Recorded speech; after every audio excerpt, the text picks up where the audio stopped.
statement by Minister Shri S. Jaishankar. Mr. Chairman, sir, I rise to apprise this august House of certain recent developments pertaining to Bangladesh. As honorable members are aware, India-Bangladesh relations have been exceptionally close for many decades over many governments. Concern about recent violence and instability there is shared across the political spectrum. Since the election in January 2024, there has been considerable tension, deep divides, and growing polarization in Bangladesh politics. This underlying foundation aggravated a student agitation that started in June this year. There was growing violence, including attacks on public buildings and infrastructure, as well as traffic and rail obstruction. The violence continued through the month of July. Throughout this period, we repeatedly counseled restraint and urged that the situation be diffused through dialogue. Similar urgings were made to various political forces with whom we were in touch. So, despite a Supreme Court judgment on 21 July, there was no let-up in the public agitation. Various decisions and actions taken thereafter only exacerbated the situation.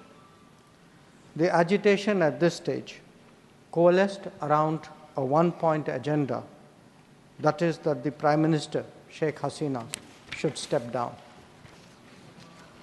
On 4th August, events took a very serious turn. Attacks on the police, including police stations and government installations, intensified even as overall levels of violence greatly escalated. Properties of individuals associated with the regime were torched across the country. What was particularly worrying was that minorities, their businesses and temples also came under attack at multiple locations. The full extent of this is still not clear. Sir, on 5th August, demonstrators converged in Dhaka despite the curfew. Our understanding is that after a meeting with leaders of the security establishment, Prime Minister Sheikh Hasina apparently made the decision to resign. At very short notice, she requested approval to come for the moment to India. We simultaneously received a request for flight clearance from Bangladesh authorities. She arrived yesterday evening in Delhi. The situation in Bangladesh, sir, is still evolving. The Army Chief, General Waqar-uz-Zaman, addressed the nation on 5th August. He spoke about assuming responsibility and constituting an interim government. We are in close and continuous touch with the Indian community in Bangladesh through our diplomatic missions. There are an estimated 19,000 Indian nationals there, of which about 9,000 are students. The bulk of the students, however, have already returned to India in the month of July on the advice of the High Commission. In terms of our diplomatic presence, in addition to the High Commission in Dhaka, we have Assistant High Commissions in Chittagong, Rajshahi, Khulna, and Sylhet. It is our expectation that the host government will provide the required security protection for these establishments. We look forward to their normal functioning once the situation stabilizes.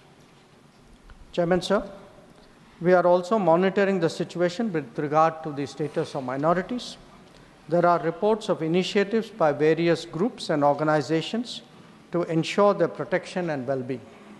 We welcome that, but will naturally remain deeply concerned till law and order is visibly restored. Our border guarding forces have also been instructed to be exceptionally alert in view of this complex situation. In the last 24 hours, we have also been in regular touch with the authorities in Dhaka. This is the situation as of now. I seek the understanding and support of the House in regard to sensitive issues regarding an important neighbor on which there has always been strong national consensus. Thank you.